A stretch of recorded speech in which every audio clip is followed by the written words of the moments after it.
So ito po mga kababayan, kumusta po kayo? Meron po tayong panibagong pag-uusapan ngayon at meron po tayong panibagong reaksyonan na kung saan mga kababayan ay ito nga, kung naalala nyo po, si Bato de la Rosa or Senador Bato de la Rosa elect ay nag-post nga ng naturang video na kung saan ay patungkol nga ito dito sa AI generated video. Actually mga kababayan, kalat na po yan ngayon. Ano nga ba yung AI na yan? Kalat na po yan, mga kababayan.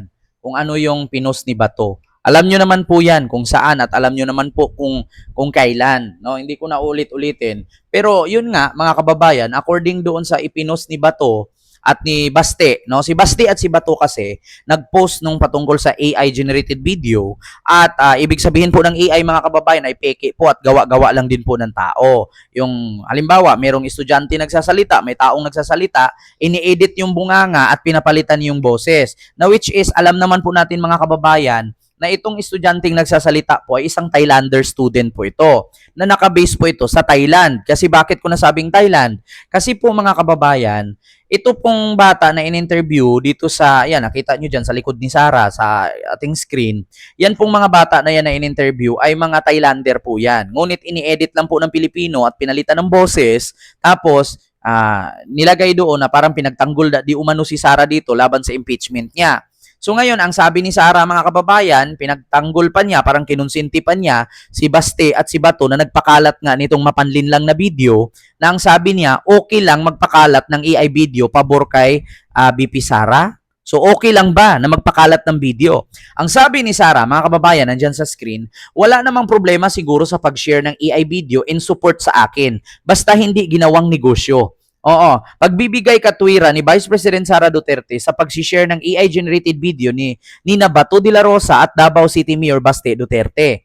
So, actually mga kababayan, sabi nga ni Sara, wala naman daw problema mag-share ng AI video basta hindi ginawang negosyo. Sa totoo lang mga kababayan na, ito palang pag-share na to, yung engagement ng video na yan, yung pag-share, yung insight, negosyo na po yan, pinagkakitaan na po yan. Hindi mo pwedeng sabihin na okay lang mag-share ng AI video basta hindi ginawang negosyo. Hindi pa ba negosyo yan? Yung nag-post ng video na yan, kumikita po yan. Meron pong insight yan, meron pong engagement yan, meron po yung tinatawag natin na algorithm. Once na maraming share, once na maraming comments, once na maraming views, may kita po yan. Hindi po porket magpo-post ka dyan ay wala kang kita.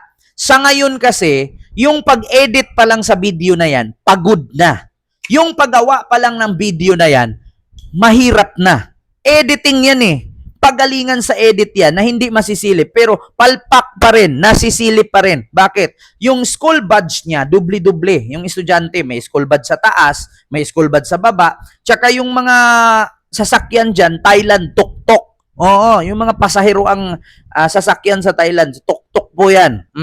So yun pa nga lang pag-edit na yan, pahirapan na yan. Kailangan mo na magandang mga gadget yan, katulad sa iPad, tablet, laptop, computer. So pinagpaguran yan. So wala pong tanga na mag-edit ng video at i-post yan na hindi siya kikita. So the more na maraming sharer, the more na maraming likers, the more na maraming viewers, kita po yan. So hindi po natin masasabi na okay lang ang pag-share ng AI-generated video kung hindi ginawang negosyo. Ginawang negosyo yan, Sarah. Maskin ikaw alam mo yan, may YouTube channel ka. Kung i-monetize mo ang YouTube channel mo, may kita yan. Kung hindi mo monetize, ibig sabihin, walang kita yan. Diba?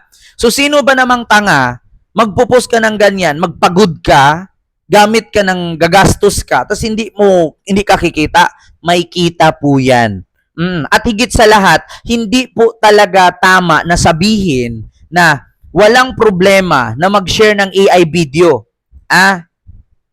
Maliban na lang kung ang AI video na yan ay for comedy purposes, for entertainment purposes. Pero kung gagamitin mo yung AI video para panlin lang sa tao, hindi po maganda.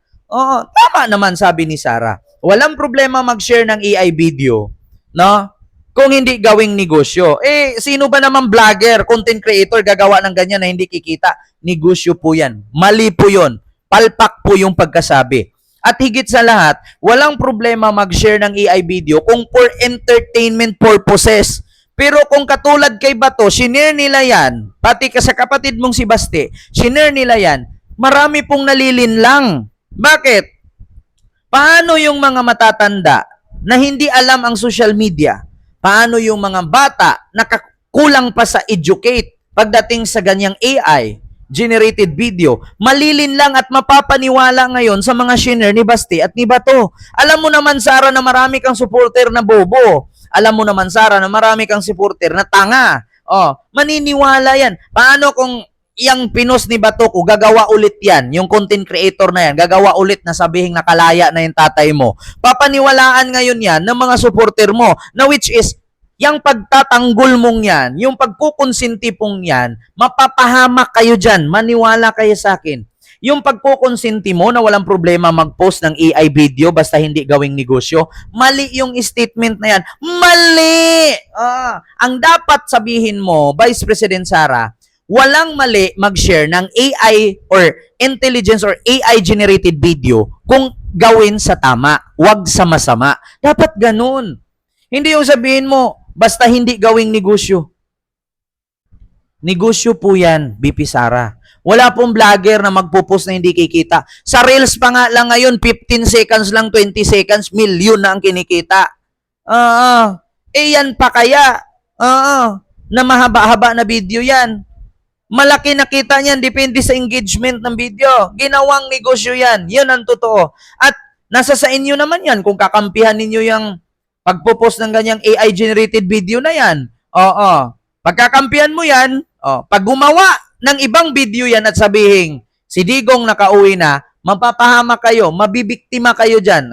Ngayon, hindi pa. Soon, mapapahamak kayo sa AI-generated video. Kinakampihan ninyo yung AI na yan, mapapahamak kayo yan, maniwala kayo sa akin. Pag yung vlogger na yan or content creator na nag-share na yan, na shinare ni Bato, yung may-ari ng channel na yan, kapag gumawa yan ng kabulastugan na sabihin si Sara Duterte ganito, si Sara Duterte ganyan, si Digong nakauwi na which is ang katotohanan, maskin kayo, sabihin niyo hindi pa nakauwi, mapapahamak kayo dyan.